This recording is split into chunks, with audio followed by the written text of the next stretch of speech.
Boa noite a todos, que a paz do Bento Jesus esteja presente em todos os lares e em todos os corações. Então, eu primeiramente quero agradecer, né, o Cefec por essa oportunidade, porque quando eu fui pesquisar de Maria Modesto, carinhosamente, como a Zélia disse, chamada pelos amigos, né, por aqueles que conviveram com ela como Modesta, meu coração ficou assim acalentado e eu fiquei muito feliz porque trouxe para mim uma força, trouxe para mim uma vontade de trabalhar o que eu sou, o espírito que eu sou. Porque muitas vezes, pelo que eu vi, a gente trabalha muito. Eu, Sônia, trabalho muitas vezes aqui pelo espiritismo, ou trabalho pela vida que eu tenho com meus filhos, né? A vida social, a vida em família, mas eu não trabalho, eu não trabalho o espírito que está, o que eu sou realmente, que está aqui ocupando esse corpo.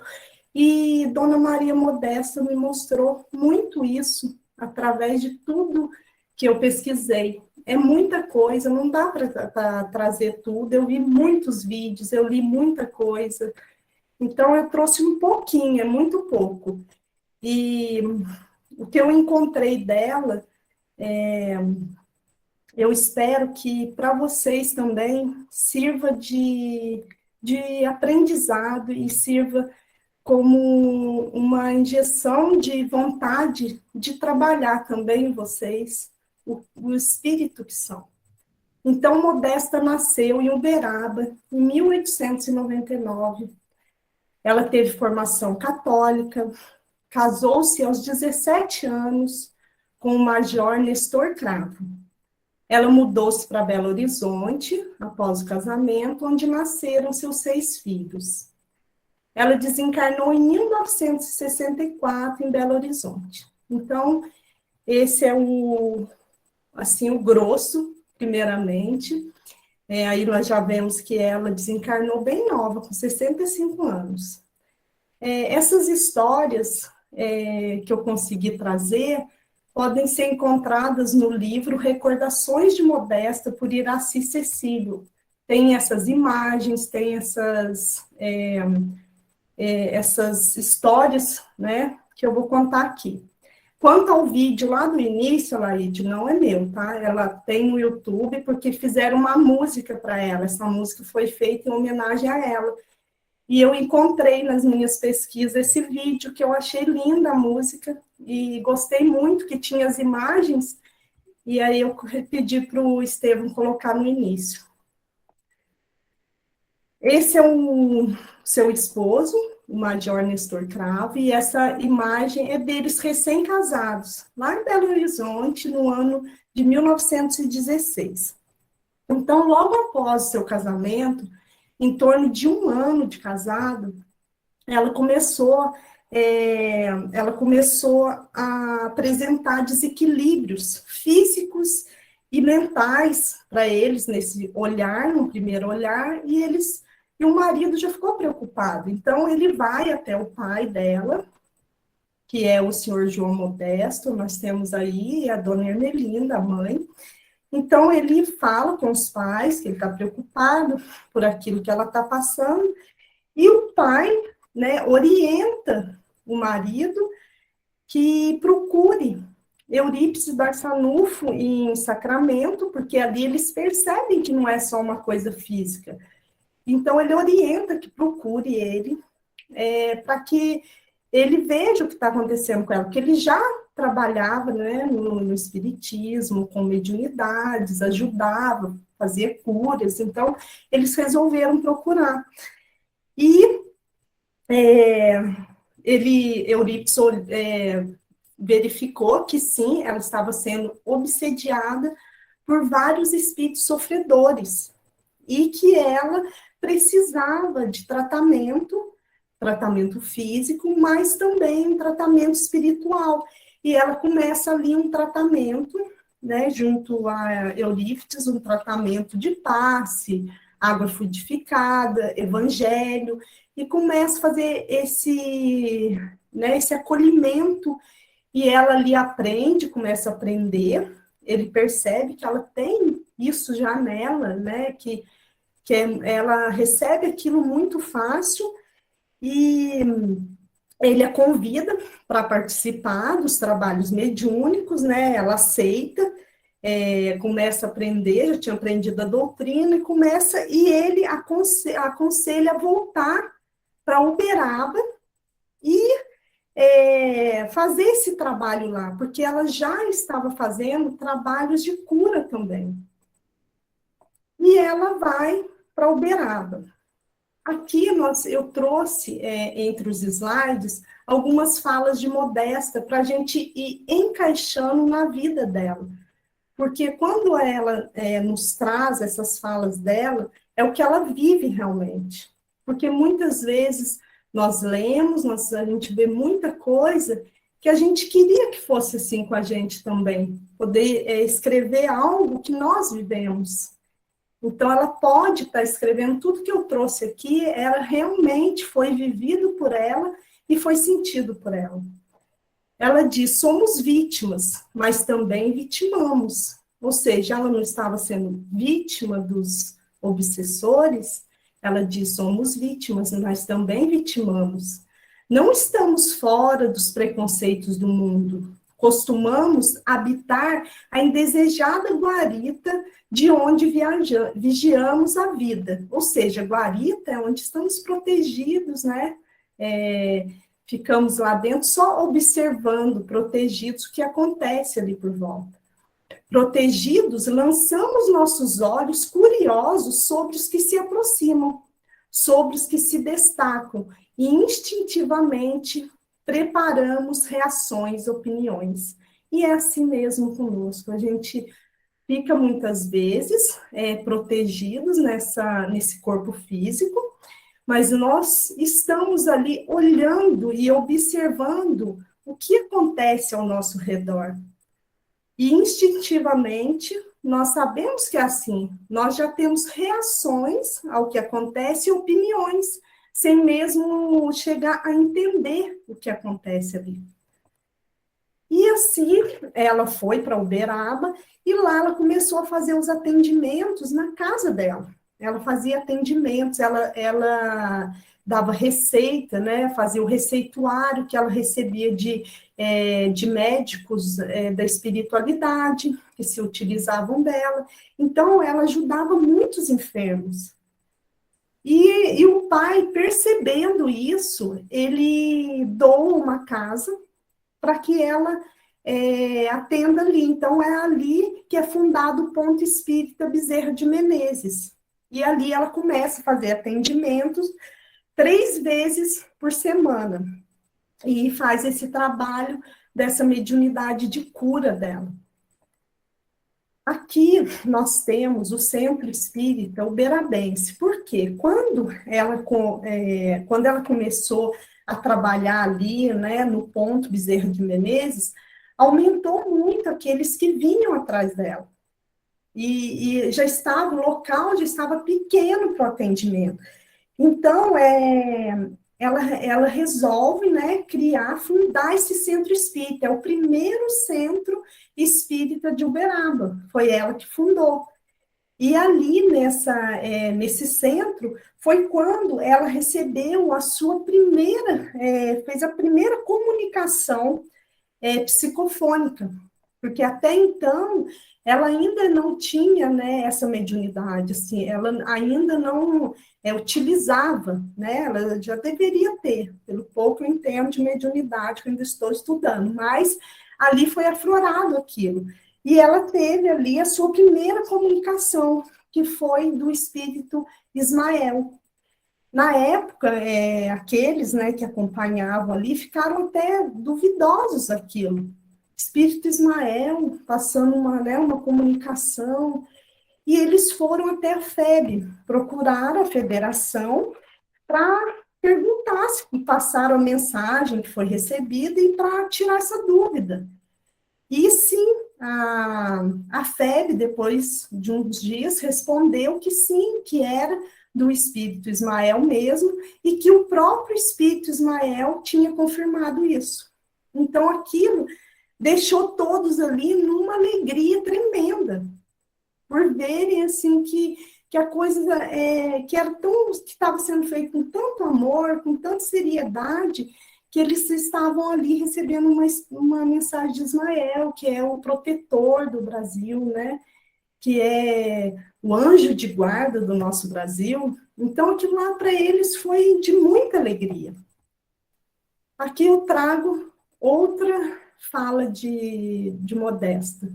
Quando focamos nossa mente nas mazelas alheias, despertamos em nós próprios os monstros da inveja, da disputa e da indiferença, que alicerçam o piso emocional da rivalidade silenciosa. Então, o que ela nos diz? Que quando focamos no que o outro tem de mal que nós, muitas vezes, consideramos que o outro faz seja algum mal, seja algo errado. Então, quando nós ficamos focados nessas mazelas do próximo, né? Nós despertamos em nós os monstros. Por quê? Nós estamos ali despertando inveja, despertando eu quero ser mais, ou ter mais que aquele tem, ou a indiferença, que alicerça o piso, ou seja, ali a base emocional da nossa rivalidade silenciosa, porque ali está alimentando esse monstro. Assim, pelo estudo que eu fiz de Modesta, ela tinha um olhar muito claro do espírito que habitava aquele corpo. Quando ela olhava para o próximo, ela via ali um espírito que habitava e via que aquele espírito tinha suas dificuldades, assim como ela já conseguia observar e trabalhar as suas próprias dificuldades. E ela tinha também o hábito, né, como ela não era focada nessas mazelas, ela estava aprendendo, e muito bem isso, tinha aprendido muito bem, ela olhava para o próximo com muito amor, com muito carinho. Então, ela fazia esse Natal dos Pobres, todo ano tinha essa festa que ela carinhosamente preparava, que ela doava alimentos, brinquedos, roupas que ela arrecadava. Então, tinha esse Natal. Essa foto aí é do Natal de 1941. Quantas pessoas estão ali? E ela também trabalhava com jovens e crianças. Aí a gente vê uma foto dela visitando uma enferma e a gente vê crianças, porque ela fazia esse trabalho de evangelização com crianças e jovens também. E ela criou também a União da Mocidade, e ela criou também, né, o Lar Espírita para Moças, onde ela acolhia mães solteiras. Então, é grandioso o olhar que ela tinha para todos os lados, não focado apenas em um problema social ou uma dificuldade, mas ela tinha um olhar muito amplo. Aqui, outra fala dela: o desafio é não apontar as armas, mas permitir que a aproximação nos permita uma visão aprimorada. No aparente inimigo pode estar um amigo em potencial. Regra simples, mas aprendizado duro. Então, o que ela diz? Que é nessa vivência de não apontar a arma, mas sim se aproximar e conhecer o irmão que está ali, que muitas vezes consideramos inimigos, que está assim, trabalhando nisso é um aprendizado duro, é difícil, mas que é uma regra simples que nós deveríamos utilizar em nossa vida, né? Não já imaginarmos e colocar um preconceito diante daquele irmão pelas atitudes, mas primeiro conhecer o que ele vive, o que acontece. E eu trouxe, assim, essa fala dela e achei tão rica devido a um exemplo que eu vou trazer, um caso que aconteceu com ela. Antes eu queria mostrar essa foto é dela, num piquenique com alguns amigos, quando ainda moça. Então, essa foto eu trouxe para mostrar que ela tinha bastante amigos, mas o caso que eu vou contar não quer dizer que sejam esses amigos. Eu trouxe essa foto que eu achei muito bonita e para mostrar que sim, ela tinha muitos amigos. No aniversário dela, ela já espírita, né, já trabalhadora, ela recebe um presente. Chega uma caixa de presente para ela, o entregador vai lá e entrega uma caixa de presente. Dentro dessa caixa tinha um vaso, né? E dentro desse vasinho tinha estrume de vaca. Então foram alguns amigos que mandaram isso de presente para ela, porque eles não entendiam essa mudança de vida dela, eles não entendiam essa mudança religiosa, eles não entendiam o olhar que ela estava tendo para a vida, para o próximo, ainda era difícil para eles. Então, eles mandam isso de presente para ela. O que Modesta faz? Modesta pega esse estrume, né, e usa como esterco nas rosas. Ela gostava muito de rosas. E ela tinha plantado rosas. Então, ela utiliza para colocar ali de esterco em suas rosas e cuida dessas rosas. Um ano depois, quando novamente no seu aniversário, em que, né, essa roseira já estava linda, com rosas lindas, ela apanha essas rosas, faz um buquê e manda o mesmo entregador entregar a cada um dos amigos com um cartãozinho. Agradeço o seu gesto e a homenagem do ano passado. Hoje, ainda sensibilizada, posso retribuir com as rosas com elas adubadas. Maria Modesto Cravo. Até me arrepia quando eu ouvi essa história, porque é muito difícil fazer isso, é muito difícil ter, assim, né, receber algo assim, ou qualquer outra coisa que a gente receba, que a gente acha que não merece sempre, né? E transformar isso dessa maneira que ela fez.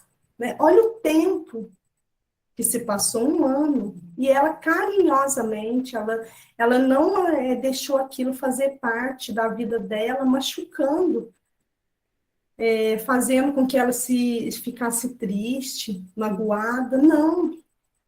Ela transformou aquilo ali de uma outra maneira, né? Ela não estava armada, ela estava desarmada, conforme ela falou. Ela se aproximou desses vistos inimigos que se consideravam de uma maneira muito amorosa. Então, eu quis trazer esse caso porque eu achei muito bonito. Aqui ela nos diz: os benfeitores nos recomendam prudência, aquietarmos antes de acelerarmos, paciência antes que a preocupação maior, oração antes que o receio. Então, ela vem nos trazer para que nos mostrar que a gente tem um olhar porque estamos vivendo, o que está acontecendo conosco. Que pelo estudo que eu fiz, o que ela nos mostra muito é que vivemos o fora, preocupados com o fora de nós, do corpo físico, com o que vamos fazer, o que será visto pelos outros. E não, a gente tem sim que trabalhar pelo próximo, mas primeiramente trabalhar o que somos, as nossas mazelas. Então ela fala para ter prudência, para ter paciência, não agir no impulso. E quando algo nos parecer errado, que a gente possa se utilizar da oração, que a oração vai fortalecer e vai trazer as respostas que precisamos. Aqui, o Sanatório Espírita de Uberaba, ela foi instruída pelo Dr. Bezerra de Menezes a criar, né, a criar esse sanatório. Por quê? Porque era visto que vinham muitos, né, muitos doentes mentais, que eles consideravam mentais, mas que ali modesta, com sua mediunidade, eles viam que não era um problema apenas físico, né? E eles sabiam que essas pessoas, esses irmãos, precisavam de um tratamento mais amplo. Então, o Dr. Bezerra de Menezes instrui a criar esse sanatório. E eles ganham o terreno, porém, ela não consegue ninguém para fazer a planta do sanatório. Foi atrás de várias pessoas, mas não conseguia. E ela recebe essa planta mediunicamente. Então, esse sanatório, a planta dele foi recebida por Modesta mediunicamente. E ela, depois de um tempo, gente, eu estou olhando a minha cola, porque é tanta coisa que eu não quero deixar de passar nada. Deixar passar sem falar, porque é coisa muito interessante. Ela foi morar no sanatório depois da inauguração dele, depois de um tempo que ela percebeu a necessidade, que tinha muitos trabalhos ali dentro e ela queria estar ali auxiliando, ela foi morar no sanatório. Então, uma parte da vida dela, ela morou ali. Ela estava ali 24 horas em auxílio àqueles irmãos que necessitavam. E ela, com sua mediunidade, e por ter passado também por isso, né, quando mais nova, ela tinha um olhar diferenciado. Ela trabalhou lá no sanatório, junto com Eurípides Barçanufo, com Inácio Ferreira, e no seu desencarne, aos 65 anos, ela desencarnou por um câncer no pulmão, e ela, no final, assim, quando ela já estava bem debilitada, ela foi morar com a filha em Belo Horizonte. E lá ela veio desencarnar. Quando os filhos foram dar a notícia para o pai, né, que tinha ficado em Uberaba, ela estava em Belo Horizonte, eles foram até lá para dar a notícia do desencarne dela. Quando chegaram, ele disse que já estava sabendo, porque ela tinha vindo para avisá-lo. Então, ele já estava sabendo desse ocorrido. E ela conta que quando ela chegou no plano espiritual, ela conta que nos primeiros instantes que ela estava ali, né, do desencarne dela, ela escutou muitas vozes, isso ela conta depois numa psicografia, que ela escutava muitas vozes que a chamava de vaidosa, de soberba, que ela era indigna. Então, eles tinham várias acusações. E ela fala que ela se calou. Nesse momento, ela se calou, porque ela percebeu que, em certos momentos, ela poderia sim ter sido isso. Então, ela se calou, e aí já vem a minha imaginação, com tudo que eu li, e sabendo como ela, né, como ela vivia pelos exemplos, provavelmente ela entrou em oração, né, levou, né, os seus sentimentos, seus pensamentos, porque ela sabia que ela, né, que não acabava ali, ela era médium, então ela levou e ela foi amparada por Dr. Bezerra de Menezes e por Eurípides Barçanufo, o desencarne dela. E nesse momento, a recebendo, eles a convidam a trabalhar com eles no Hospital Esperança, lá no plano espiritual. O Hospital Esperança é bem descrito no livro Lírio de Esperança, né, que é por Vanderlei de Oliveira, pelo Espírito de Hermance Dufour, que esse livro, eu trouxe, até eu peguei da internet, porque se eu falasse com as minhas palavras, podia fugir alguma coisa. Eu já li, quem não leu, é um livro que eu acho que todo espírita deveria ler, não só os que são dirigentes, porque eu acho que isso serve para todos nós, que o livro fala para onde vão os nossos líderes religiosos após a morte. No Hospital Esperança, você vai encontrar a equipe de Eurípides Barçanufo trabalhando com dedicação e alegria em desafiantes casos de tarefeiros espíritas que, após uma vida inteira de dedicação e atividade na seara, chegam por lá esperando trabalho e reconhecimento. Olha, nos fala, aí já nos fala nos mostra que são tarefeiros, que trabalhavam com dedicação. Olha, que inteira dedicação e atividade na seara. Então, eu falo que eles trabalhavam, sim, não foram porque eles não, né, estavam como dirigentes ou tarefeiros espíritas, mas não ligavam para aquilo que faziam. Não, eles trabalhavam. Entretanto, por desconhecer suas necessidades emocionais e espirituais, permanecem angustiosos conflitos e dores da alma. Viva com os personagens dessa trama cada oportunidade de conquistar a vitória sobre si mesmo. Então, o que a gente entende quando lê o livro? Que não adianta ficar trabalhando, ficar se dedicando a estudos como nós estamos, se a gente não trabalhar o que somos, que é o que Modesta vem sempre assim, passando, de trabalhar o que realmente somos. Nós temos que melhorar nosso íntimo, as nossas atitudes, não para fora, só para fora, falar, estudar, passar, pegar na vassoura no centro, fazer bazar, falando por mim que eu fazia isso. Então, não adianta a gente ficar preso nisso, que vai ser um olhar para os que olham de fora, que, nossa, como é dedicada, que bom. E por dentro, será que eu estou fazendo esse trabalho íntimo? E essas necessidades emocionais e espirituais que eu tenho, eu estou deixando de lado para viver aparências? Então, esse livro vem nos mostrar, e ele nos mostra esses casos que acontecem ali no Hospital Esperança, onde Modesta trabalha após seu desencarne, e o prefácio desse livro é ela que nos traz, e eu peguei um pedacinho.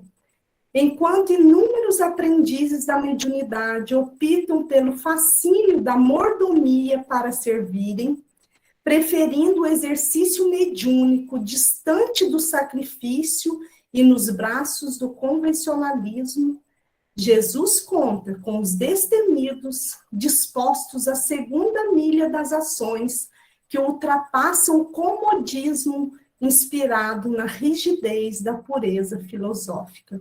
Então, o que ela nos fala? Que não adianta ficar trabalhando, por exemplo, na mediunidade, trabalhando o seu lado mediúnico, ali, inspirado apenas nos livros, porque, pureza filosófica.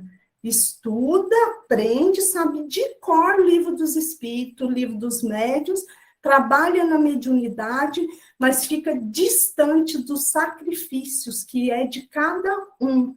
O médium precisa se sacrificar, porque vai ser uma mediunidade mais pura.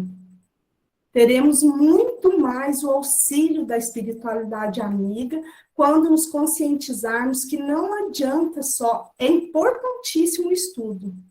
Com certeza, tem que haver um estudo.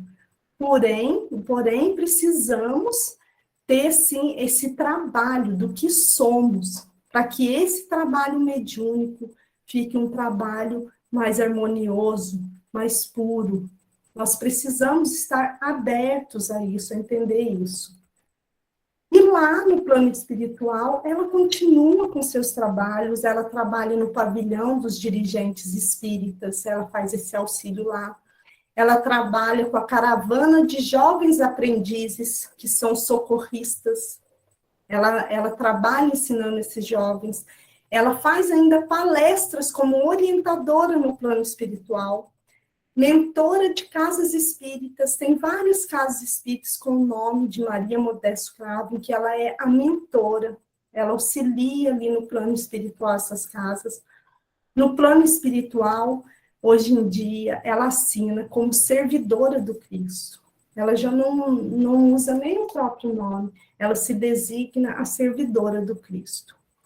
Carinhosamente, ela é chamada de Mãe Maria, por aqueles que ali estão, né, sendo auxiliados por ela. Quando Eurípides foi convidado a abrir esse hospital, Esperança, ele fez esse hospital com o auxílio, né, sendo amparado através dos benfeitores, em nome de Maria, mãe de Jesus.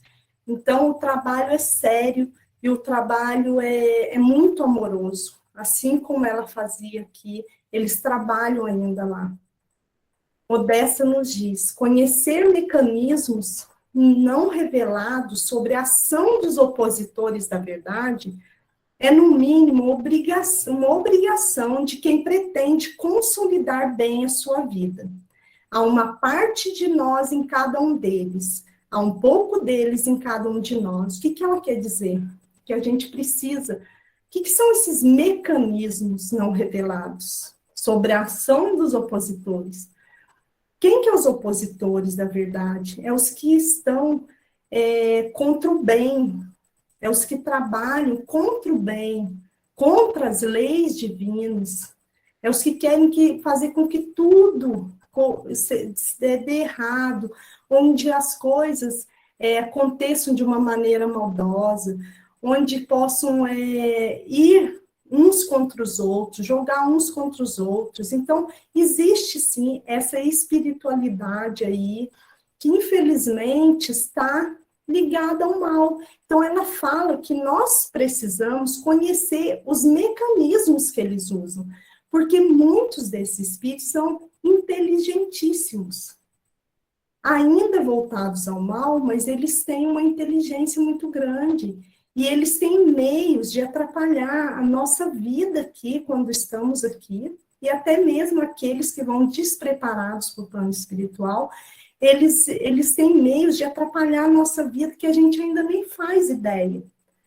E ela fala que a gente precisa, sim, conhecer, a gente tem uma obrigação de conhecer isso, para a gente saber lidar com isso.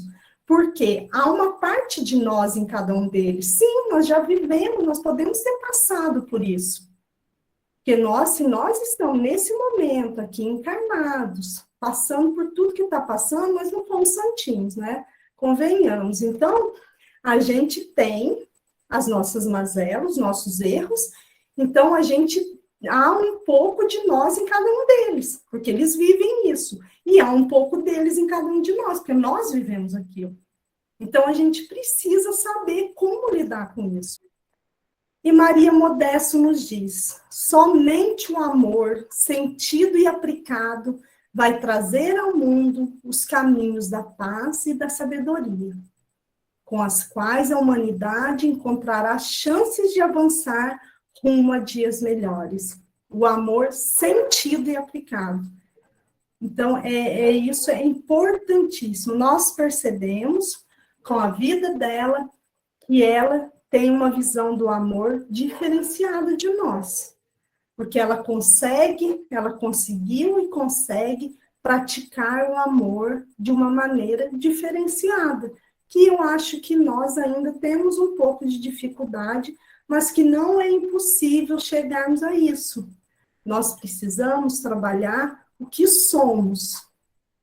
E para terminar, eu trago aqui 2 imagens dela, lindas, ela aos 36 anos, e ela aqui mais velha, mas linda. Nossa, quando eu fui convidada a fazer esse estudo, quando eu procurei, quando eu vi essa imagem dela, que é a do livro, essa em vermelho, eu fiquei assim encantada, me passou uma coisa muito boa, um sentimento muito bom, então eu quis terminar com essas imagens, e eu ofereço a ela, servidora de Cristo, a minha gratidão imensa por tudo que eu pude aprender, e peço que a espiritualidade amiga leve essas rosas vermelhas até Modesta, em nosso nome. Muito obrigada, gente.